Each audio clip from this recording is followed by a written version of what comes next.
Welcome to nest of letters. ഇന്ന് നമ്മൾ discuss ചെയ്യാൻ പോകുന്നത് basic features of academic writing ആണ്. 10 ബേസിക് ഫീച്ചേഴ്സ് ആണ് ഇതിൽ വരുന്നത്.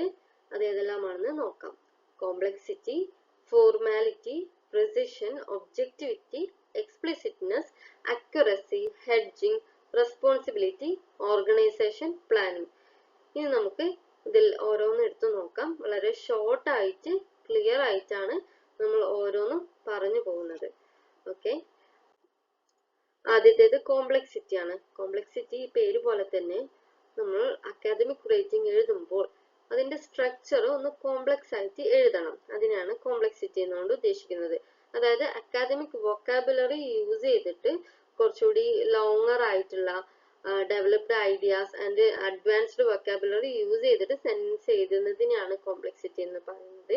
ഇതിനായിട്ട് നമുക്ക് technical terms, subordinate clauses, careful connection between ideas ഇതെല്ലാം യൂസ് ചെയ്തിട്ട് വേണം എഴുതാനായിട്ട്. കാഷ്വൽ എക്സ്പ്രഷൻസ്, നമ്മൾ എവറിഡേ സ്പീച്ച് ചെയ്യുന്ന നമ്മളെ കാഷ്വൽ സെന്റൻസസ് എല്ലാം അവോയ്ഡ് ചെയ്തിട്ട് ഒന്നുകൂടി അക്കാദമിക് വൊക്കാബുലറി എല്ലാം ഇൻക്ലൂഡ് ചെയ്തിട്ട് കുറച്ചുകൂടി കോംപ്ലക്സ് ആയിട്ട് സോഫിസ്റ്റിക്കേറ്റഡ് ആയിട്ട് അക്കാദമിക് റൈറ്റിംഗ് ഒരു സെന്റൻസ് എഴുതുന്നതിനെയാണ് കോംപ്ലക്സിറ്റി എന്ന് പറയുന്നത്. ഇതിന് എക്സാമ്പിൾ നോക്കുകയാണെങ്കിൽ പെട്ടെന്ന് മനസ്സിലാക്കാൻ കഴിയും. അതായത് പീപ്പിൾ ലേൺ ഡിഫറെന്റ്ലി. ഇത് വളരെ ചെറിയതായിട്ടുള്ള ഷോർട്ട് ആയിട്ടുള്ള സിമ്പിൾ ആയിട്ടുള്ള ഒരു സെന്റൻസ് ആണ്. ഇത് നമ്മൾ അക്കാദമിക് റൈറ്റിംഗിൽ എഴുതുമ്പോൾ എങ്ങനെയാണ് എഴുതേണ്ടത്? Learners employ diverse cognitive strategies which are influenced by individual differences and contextual factors. അപ്പോൾ ഇതിൽ നിന്ന് മനസ്സിലാക്കാം കുറച്ചുകൂടി ലോങ് ആയിട്ടുള്ള അക്കാദമിക് വൊക്കാബുലറി നല്ലോണം യൂസ് ചെയ്തിട്ട് ഒന്നുകൂടി അഡ്വാൻസ്ഡ് ആയിട്ടുള്ള ഒരു സെന്റൻസ് ആണ് ഇത്. ഇങ്ങനെ വേണം അക്കാദമിക് റൈറ്റിംഗ് എഴുതാനായിട്ട്. ഇതാണ് കോംപ്ലക്സിറ്റി കൊണ്ട് ഉദ്ദേശിക്കുന്നത്. ഇനി നെക്സ്റ്റ് ഫോർമാലിറ്റി. ഫോർമാലിറ്റി വളരെ എളുപ്പമാണ്. ഇതുപോലെ തന്നെ പ്രൊഫഷണൽ ആയിട്ടുള്ള ഫോർമൽ ആയിട്ടുള്ള ലാംഗ്വേജസ് യൂസ് ചെയ്തിട്ട് വേണം അക്കാദമിക് റൈറ്റിംഗ് എഴുതാനായിട്ട്. കാഷ്വൽ ആയിട്ടുള്ള നമ്മളുടെ സ്ലാങ്സ് അവോയ്ഡ് ചെയ്തിട്ട് പ്രൊഫഷണൽ ആയിട്ടുള്ള ഒന്നുകൂടി ഫോർമൽ ആയിട്ടുള്ള ലാംഗ്വേജസ് യൂസ് ചെയ്യുക. അത്രയേ ഉള്ളൂ formality. Formal vocabulary and sentence structure അത് വേണം യൂസ് ചെയ്യാനായിട്ട്. ന്യൂട്രൽ ആയിരിക്കണം. നമ്മൾ ഇംഗ്ലീഷ് സംസാരിക്കുമ്പോൾ ഡോണ്ട്, കാണ്ട് എന്നെല്ലാം പറയും. അതേപോലെ ഗോന, വാന എന്നൊക്കെ പറയും. അതിന് പകരമായിട്ട് എഴുതുമ്പോൾ എങ്ങനെയാണ് എഴുതേണ്ടത്? Do not, can not. Gonna എന്ന് പറയുന്നതിന് പകരം ഗോയിങ് ടു.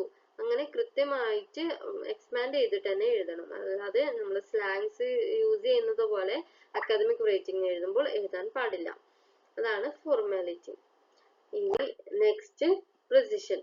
പ്രിസിഷൻ എന്ന് പറയുന്നത് academic writing must be exact. അതായത് ഒരു ക്ലിയർ മീനിങ്ങോട് കൂടിയിട്ട് വേണം അക്കാദമിക് റൈറ്റിംഗ് എഴുതാനായിട്ട്. അതാണ് പ്രിസിഷൻ. എക്സാക്ട് മീനിങ് ആയിരിക്കണം, ക്ലിയർ മീനിങ് ആയിരിക്കണം.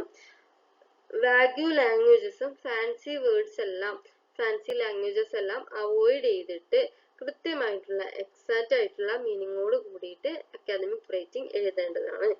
അതിനാണ് പ്രിസിഷൻ എന്ന് പറയുന്നത്. ഒരു ക്ലിയർ ഡെഫിനിഷൻ വേണം, നമ്പേഴ്സ് വേണം, കെയർഫുള്ളി ചൂസൺ വേർഡ്സ് വേണം. അതാണ് പ്രിസിഷൻ. ഇതിൽ എക്സാമ്പിൾ നോക്കിയാൽ മനസ്സിലാവും. Many people use the internet. ഇതൊരു ഏത് പീപ്പിൾ ആണ്, എവിടത്തെ പീപ്പിൾ ആണ്, അല്ലെങ്കിൽ എങ്ങനെയാണ് എന്നുള്ള കാര്യങ്ങളൊന്നും ഇതിൽ കൃത്യമായിട്ട് പറയുന്നില്ല. Many people use the internet എന്നേ പറയുന്നുള്ളൂ. പക്ഷെ അക്കാദമിക് റൈറ്റിംഗ് എഴുതുമ്പോൾ കൃത്യമായിട്ടുള്ള ഒരു മീനിങ്ങോട് കൂടിയിട്ട് തന്നെ നമ്മൾ എഴുതണം. ക്ലിയർ മീനിങ് അല്ലെങ്കിൽ ക്ലിയർ ഡെഫിനിഷനോട് കൂടിയിട്ട് തന്നെ എഴുതണം. According to a 2024 survey, 78% adult in India reported daily internet use എന്ന് വേണം എഴുതാനായിട്ട്. ഒരു എവിഡൻസ് ബേസ്ഡ് ആയിട്ടുള്ള നമ്പേഴ്സ് എല്ലാം കൊടുത്ത് ക്ലിയർ ആയിട്ടുള്ള ഒരു ഡെഫിനിഷനോട് കൂടിയിട്ട് വേണം അക്കാദമിക് റൈറ്റിംഗ് എഴുതാനായിട്ട്. ഇതാണ് പ്രിസിഷൻ. ഇനി നെക്സ്റ്റ് ഒബ്ജക്റ്റിവിറ്റി. ഒബ്ജക്റ്റിവിറ്റി എപ്പോഴും ഇംപേഴ്സണൽ ആയിരിക്കണം, എവിഡൻസ് ബേസ്ഡ് ആയിരിക്കണം. Avoiding purely personal judgements. Personal judgements purely നമ്മൾ അവോയ്ഡ് ചെയ്തിട്ട് എവിഡൻസ് ബേസ്ഡ് ആയിട്ടുള്ള മാനേഴ്സ് മാത്രം, എവിഡൻസിനെ മാത്രം ബേസ് ചെയ്തിട്ട് വേണം അക്കാദമിക് റൈറ്റിംഗ് എഴുതാനായിട്ട്. ഫാക്ട് മാത്രം ഫോക്കസ് ചെയ്യുക, പേഴ്സണൽ ഒപ്പീനിയന് ഫോക്കസ് ചെയ്യാൻ പാടില്ല. അതിനെ അവോയ്ഡ് ചെയ്യണം. അത്രയേ ഉള്ളൂ ഒബ്ജക്റ്റിവിറ്റി. ഓക്കെ, അതായത് I think, in my opinion, I believe എന്നൊന്നും പറഞ്ഞിട്ട് അക്കാദമിക് റൈറ്റിംഗ് എഴുതാനായിട്ട് പാടില്ല. എപ്പോഴും അക്കാദമിക് റൈറ്റിംഗ് ന്യൂട്രൽ ആയിരിക്കണം, എവിഡൻസ് ബേസ്ഡ് ആയിരിക്കണം, and balanced style that prioritises free analysis over personal opinion, ensuring credibility in literary studies. ഇതാണ് objectivity. ഇനി നെക്സ്റ്റ് എക്സ്പ്ലിസിറ്റ്നെസ് ആണ്. എക്സ്പ്ലിസിറ്റ്നെസ് വളരെ എളുപ്പമാണ്. അതായത് അക്കാദമിക് റൈറ്റിംഗ് എഴുതുമ്പോൾ രണ്ട് സെന്റൻസുകൾ തമ്മിൽ ഒരു കണക്ഷൻ ക്ലിയർ ആയിട്ട് വേണം എഴുതാനായിട്ട്. അതിനായിട്ട് നമുക്ക് ലിങ്കിങ് വേർഡ്സ് യൂസ് ചെയ്യാം. therefore, however, moreover, in contrast എന്നിങ്ങനെയുള്ള ലിങ്കിങ് വേർഡ്സ് യൂസ് ചെയ്തിട്ട് നമ്മളുടെ ഐഡിയാസ് എങ്ങനെയാണ് റിലേറ്റ് ചെയ്തിരിക്കുന്നതെന്ന് ക്ലിയർ ആയിട്ട് കൊടുക്കാം. അതിനെയാണ് എക്സ്പ്ലിസിറ്റ്നെസ്. ഇത് നമ്മള് റീഡേഴ്സ് റൈറ്റർ എന്ത് തിങ്ക് ചെയ്യുന്നു, റൈറ്റർ എന്താണ് എഴുതി വെച്ചിരിക്കുന്നതെന്ന് ഗസ് ചെയ്യാനുള്ള ഒരു സന്ദർഭം ഉണ്ടാക്കാൻ പാടില്ല. ക്ലിയർ ആയിട്ടുള്ള മീനിങ്ങോട് കൂടിയിട്ട് വേണം അക്കാദമിക് റൈറ്റിംഗ് എഴുതാനായിട്ട്. ഓക്കെ, അപ്പോൾ നമ്മൾ അത് ക്ലിയർ ആക്കാൻ വേണ്ടിയിട്ട് സെന്റൻസുകൾ തമ്മിൽ ഒരു കണക്ഷൻ ക്ലിയർ ആവണം. അതിന് വേണ്ടിയിട്ട് ലിങ്കിങ് വേർഡ്സ് യൂസ് ചെയ്യാം. അതിന് എക്സാമ്പിൾ ഇവിടെ കൊടുത്തിട്ടുണ്ട്, അത് വായിച്ചു നോക്കാം. അപ്പൊ അത്രയേ ഉള്ളൂ എക്സ്പ്ലിസിറ്റ്നെസ്. ഇനി നെക്സ്റ്റ് അക്യുറസി. അക്യുറസി എന്ന് പറയുന്നത് എറേഴ്സ് ഒന്നും ഉണ്ടാവാൻ പാടില്ല. കറക്റ്റ് ഗ്രാമർ ആയിരിക്കണം, സ്പെല്ലിംഗ് ആയിരിക്കണം, പങ്ക്ച്വേഷൻസ് എല്ലാം വളരെ കറക്റ്റ് ആയിരിക്കണം. ഇതെല്ലാം നമ്മളെ അക്കാദമിക് ക്രെഡിബിലിറ്റിനെ ബാധിക്കും. അക്കാദമിക് ക്രെഡിബിലിറ്റി മെയിൻറ്റെയിൻ ചെയ്യാൻ അക്യുറസി വളരെ ഇമ്പോർട്ടന്റ് ആണ്.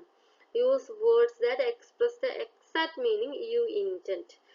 Okay, avoid exaggeration or generalisation. ഇതിനെല്ലാം അവോയ്ഡ് ചെയ്യാം. Correct grammar, spelling, punctuations, presenting information, arguments and references in a correct, reliable and error-free manner. Errors avoid ചെയ്തിട്ട് കൃത്യമായിട്ട് എഴുതുന്നതിനെയാണ് accuracy എന്ന് പറയുന്നത്. ഓക്കെ, അപ്പൊ നമുക്ക് നെക്സ്റ്റ് നോക്കാം. ഹെഡ്ജിങ്. ഹെഡ്ജിങ്ങും വളരെ എളുപ്പമാണ്. ഹെഡ്ജിങ് എന്ന് പറയുന്നത് നമ്മളൊരു കെയർഫുൾ അല്ലെങ്കിൽ ഒരു കോഷൻ കൊടുത്തിട്ട് ഒരു സെന്റൻസ് എഴുതുന്നതിനെയാണ്, ഒരു ക്ലെയിം അല്ലെങ്കിൽ ഒരു ആർഗ്യുമെന്റ് അക്കാദമിക് റൈറ്റിംഗിൽ എഴുതുന്നതിനെയാണ് ഹെഡ്ജിങ് എന്നതുകൊണ്ട് ഉദ്ദേശിക്കുന്നത്. അതിന് നമുക്ക് മോഡൽ വേർബ്സ് യൂസ് ചെയ്യാം. ഏതൊക്കെയാണ് മോഡൽ വേർബ്സ് വരുന്നത്? May, might, could, tend to, appears to, suggest to, അങ്ങനെയുള്ള modal verbs, modal adverbs, modal nouns, അങ്ങനെ അതെല്ലാം എന്തെങ്കിലും യൂസ് ചെയ്തിട്ട് എഴുതുന്നതിനെയാണ് ഹെഡ്ജിങ് എന്ന് പറയുന്നത്. ഇതിൽ എക്സാമ്പിൾ നോക്കുകയാണെങ്കിൽ നമുക്ക് പെട്ടെന്ന് തന്നെ മനസ്സിലാക്കാൻ കഴിയും. അതായത് എക്സസൈസ് ഇംപ്രൂവ്സ് മെമ്മറി ഇതൊരു സ്ട്രോങ് ആയിട്ടുള്ള ഒരു സെന്റൻസ് ആണ്. എക്സസൈസ് ഇംപ്രൂവ്സ്, എക്സസൈസ് മെമ്മറിനെ ഇംപ്രൂവ് ചെയ്യുന്നുള്ളത്. പക്ഷെ നമ്മൾ അക്കാദമിക് റൈറ്റിംഗിൽ എഴുതുമ്പോൾ അതിന് കൃത്യമായിട്ട് ഒരു എവിഡൻസ് ഇല്ല എന്നിരിക്കെ പലരും പറയുന്നതാണ് ചില ഫൈൻഡിങ്സ് എല്ലാം അതിന് ക്ലിയർ ആണ്, പോസിബിൾ ആണെന്ന് പറയുന്നുണ്ടെങ്കിലും കൃത്യമായിട്ട് തെളിയിച്ചിട്ടില്ല. അപ്പൊ നമുക്ക് എങ്ങനെ എഴുതാം? The findings suggest a possible link between exercise and improved memory. അപ്പോൾ നമ്മൾ ഇങ്ങനെ എഴുതുമ്പോൾ അതൊരു സ്ട്രോങ് സെന്റൻസ് ആവുന്നതില്ല, പകരം ഒരു കോഷൻ വെച്ചിട്ടാണ് എഴുതുന്നത്. അപ്പോൾ ഇതിനാണ് ഹെഡ്ജിങ് എന്ന് പറയുന്നത്. Next responsibility. റെസ്പോൺസിബിലിറ്റി പേര് പോലെ തന്നെ അക്കാദമിക് റൈറ്റിംഗ് എഴുതുമ്പോൾ എപ്പോഴും നമ്മൾ റെസ്പോൺസിബിൾ ആയിരിക്കണം. നമ്മൾ അക്കാദമിക് റൈറ്റിംഗിൽ ബാക്കിയുള്ള വേറെ ഏതെങ്കിലും റൈറ്റേഴ്സിന്റെയോ റിസർച്ചേഴ്സിന്റെയോ കോഡ്സോ വേറെ എന്തെങ്കിലും കാര്യങ്ങൾ നമ്മളുടെ അക്കാദമിക് റൈറ്റിംഗിൽ മെൻഷൻ ചെയ്യുന്നുണ്ട്, എഴുതുന്നുണ്ട് എന്നുണ്ടെങ്കിൽ അതിനെ കൃത്യമായിട്ട് തന്നെ നമ്മൾ സൈറ്റേഷൻ ചെയ്യണം. ഏത് ഓഥറാണ് എഴുതിയത്, അത് എത്ര പേജ് മുതൽ എത്ര പേജ് വരെയാണ് നമ്മൾ എടുത്തിരിക്കുന്നത്, പിന്നെ എവിടെയാണ് പറഞ്ഞിരിക്കുന്നത്, പബ്ലിഷ്ഡ് ഡേറ്റ് വേണം, പബ്ലിഷ്ഡ് എവിടെയാണ് പബ്ലിഷ് ചെയ്തിരിക്കുന്നത്, അങ്ങനെയുള്ള കാര്യങ്ങളെല്ലാം കൃത്യമായിട്ട് തന്നെ സൈറ്റേഷൻ ചെയ്യണം. ഇത് നമുക്ക് പ്ലാഗിയാരിസം അവോയ്ഡ് ചെയ്യാൻ കാരണമാകും. ഒരു അക്കാദമിക് ഹോണസ്റ്റി നമുക്ക് ഷോ ചെയ്യണം. Must show academic honesty. അതിന് എന്തായാലും നമ്മൾ കൃത്യമായിട്ട് സൈറ്റേഷൻ ചെയ്യണം. Acknowledge source citation. ഇതിനാണ് റെസ്പോൺസിബിലിറ്റി എന്ന് പറയുന്നത്. അങ്ങനെ ഇൻഫോർമേഷൻസ് ഫെയർലി അക്യുറേറ്റ്ലി പ്രസന്റ് ചെയ്യാൻ കഴിയും. ഇതാണ് റെസ്പോൺസിബിലിറ്റി. നെക്സ്റ്റ് ഓർഗനൈസേഷൻ ആണ്. ഓർഗനൈസേഷൻ എന്ന് പറയുന്നത് ഇതിനൊരു വെൽ സ്ട്രക്ചേർഡ് ഉണ്ട്. അക്കാദമിക് റൈറ്റിംഗ് എഴുതുമ്പോൾ ഒരു വെൽ സ്ട്രക്ചർ ഉണ്ട്. എങ്ങനെയാണ് കോമൺ ആയിട്ട് യൂസ് ചെയ്യുന്ന സ്ട്രക്ചർ? ഇൻട്രൊഡക്ഷൻ, അത് കഴിഞ്ഞ് ബോഡി പാരഗ്രാഫ്സ്, അത് കഴിഞ്ഞ് കൺക്ലൂഷൻ. ഇങ്ങനെ ഒരു സ്ട്രക്ചറിൽ വേണം അക്കാദമിക് റൈറ്റിംഗ് എഴുതാനായിട്ട്. ഇതിൽ നമ്മൾ പാരഗ്രാഫ് എഴുതുമ്പോൾ ഓരോ പാരഗ്രാഫും ഒരു ക്ലിയർ ഐഡിയ ഫോക്കസ് ചെയ്തിട്ട് വേണം എഴുതാനായിട്ട് എന്നാണ് പറയുന്നത്. അതാണ് ഓർഗനൈസേഷൻ കൊണ്ട് ഉദ്ദേശിക്കുന്നത്. നെക്സ്റ്റ് പ്ലാനിങ് ആണ്. പ്ലാനിങ് നമ്മൾ ഏതൊരു കാര്യം ചെയ്യുന്നതിന് മുമ്പാണ് പ്ലാൻ ചെയ്യുന്നത്. ആ പ്ലാനിങ് ചെയ്യുന്നത് കൊണ്ട് തന്നെ നമുക്ക് അക്കാദമിക് റൈറ്റിംഗ് വളരെ ക്ലിയർ ആയിട്ട് റിപ്പീറ്റേഷൻസ് ഒന്നുമില്ലാതെ കൃത്യമായിട്ട് എഴുതാൻ കഴിയും. അക്കാദമിക് റൈറ്റിംഗ് എന്ന് പറയുന്നത് പെട്ടെന്ന് പോയി റാൻഡം ആയിട്ട് നമുക്ക് ചെയ്യാൻ കഴിയുന്ന ഒന്നല്ല. അതിന് ടൈം എടുത്ത് ഓരോന്നും പ്ലാൻ ചെയ്തിട്ട് വേണം നമുക്ക് എഴുതാനായിട്ട്. അതാണ് പ്ലാനിങ് കൊണ്ട് ഉദ്ദേശിക്കുന്നത്. Planning helps maintain focus and prevent repetition. Before റൈറ്റിങ്ങിന് മുമ്പാണ് പ്ലാനിങ് ചെയ്യേണ്ടത്. ഔട്ട്ലൈൻസ് പോയിന്റ്സ് എല്ലാം നമുക്ക് ഔട്ട്ലൈൻ ചെയ്ത് പോയിന്റ്സ് എല്ലാം മെയിൻ പോയിന്റ്സ് എല്ലാം ഔട്ട്ലൈൻ ചെയ്യാൻ കഴിയും. പിന്നെ preparing, structuring and organising ideas before writing, deciding the order, introduction, body, paragraph, conclusion, അങ്ങനെയുള്ള കാര്യങ്ങളെല്ലാം നമുക്ക് ഡിസൈഡ് ചെയ്യാം. അതൊക്കെയാണ് പ്ലാനിങ്ങിൽ വരുന്നത്. അപ്പൊ ഇത്രയേ ഉള്ളൂ. എല്ലാവർക്കും മനസ്സിലായെന്ന് വിചാരിക്കുന്നു. ഇനി എൻ്റെ ക്ലാസ് ഇഷ്ടപ്പെട്ടെങ്കിൽ എല്ലാവരും സപ്പോർട്ട് ചെയ്യുക, അതേപോലെ സബ്സ്ക്രൈബ് ചെയ്യുക, ഫ്രണ്ട്സിന് ഷെയർ ചെയ്യുക. Thank you.